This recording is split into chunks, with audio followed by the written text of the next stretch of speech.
quick update. I'm no longer calling this a survival bushcraft shelter. It is now a Hermit House. I have 3 kerosene lamps.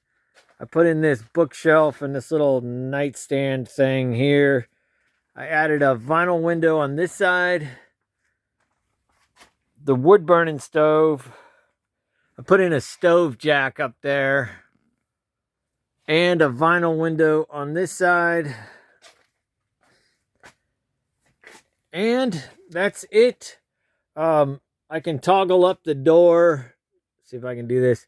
I've got some toggles along here and along the side so I can toggle the door up. But that's it. We're supposed to get about 3 inches of snow tonight. I added this thermometer so we can see the difference between inside and outside temperatures. And that's it. Thanks for watching. Don't forget to like and subscribe.